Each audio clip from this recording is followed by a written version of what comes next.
මෙන්න අද මගේ කතාව. ඒක ජීවිතේ කවදාවත් අමතක නොවන අත්දැකීමක්. ඉස්සර ඉස්කෝලේ ගිය කාලේ මම ගෙදර ආවේ ගෙදර වාහනේ. ඒ කාලේ ඉස්කෝලේ ඇරනම මුලින්ම නොගිය ඉස්කෝලෙන් අරන් තමයි මවයි මල්ලුවයි ඉස්කෝලෙන් ගන්න එන්නේ. ගොඩක් දවසට එන්න අත්තමම. ඒ වගේම අම්මා ආපු දවසේ තිබ්බේ.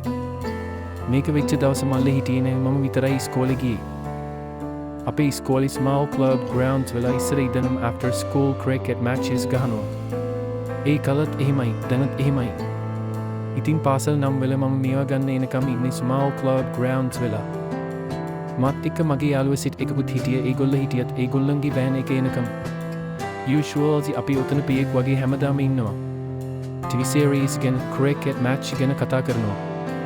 එහි මෙහි යන girls schools van දිහා බලන්නත් අපි අමතක කරන්නේ නැහැ. ඉතින් ඔය වගේ දවසක් අපි ඔය විදියටම හිටියේ match එක බල එකපාරටම මත් එක්ක හිටියේ කොල්ලෙක් බෑට් කර කර හිටියේ කොල්ලකට හොව තිබ්බි එයාව රෑග් කරි. මමත් එතනම හිටියේ නිසා මට කරන දේ තීරණේ නැහැ. එකපාරටම ඒ කෙල්ල අවුට් වුණේ. අපි අර කල්ලේ තව කීප දෙනෙක් තව හොව තියලා සතුටු වුණා. ඒ දැකපු අපි සර් කෙනෙක් අපිට එන්න කියලා කතා කරි. අර කෙල්ලෝ ටික වෑන් එක එනවා කියලා පෙනලා ගියේ. ඉතිරි උනේ මම විතරයි. මම සර් ගාවට ගියේ. ගිය ගමන් සර් මට ගහගෙන ගියේ මගේ මුණට. මගේ ඇස් වලින් කදලා පෙන්නේ ඒත් මම ඉවසෙන් හිටියේ. මගේ අතම්මත් මේවා ගන්න ඇවිත් හිටිය නිසා ඔක්කොම දැක්කා. සර් මට බැනලා කිව්වේ තමන්ගේම ඉස්කෝලේ ළමයින්ට හොව තියෙන්නේ ලැජ්ජ නැද්ද? මෙතන දන ගහගෙන හිටපන් කියලා. මම දන ගහගෙන සර්ට කිව්වේ මම එතන හිටියේ විතරයි හී තිබ්බේ නෑ කියලා. කියපු අය තාම පැනලා ගියා කියලා. සර්ට වැරද්ද තීරුණේ.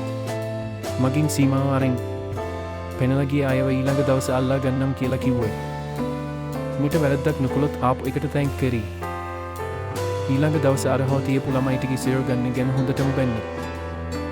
මිට වැරදිට දඩුවම් කරපු එකක් කියලා ඔක්කොම හරියන්නේ ඒ ළමයින් ඔක්කොම සතියකට ඩිටෙන්ෂන් දුන්නා. මට වෙන කිසිම දඩුවමක් දන්නේ නැහැ. හෙරිදේ කරපු එකට තැන්ක් ජාව් කිව්වේ. පැත්ත ගියත් ඇත්තේ කතා කරන ගුරුවරුන්ට ගරු කරන අවක මිනිස්සෙක් වෙන්නේ එදා ඒ එක්ස්පීරියන්ස් එක මට ගොඩක් උදව් වුණා. මට ඒක කියලා දුන්නේ සර්ටි මම අදත් නායකතේ.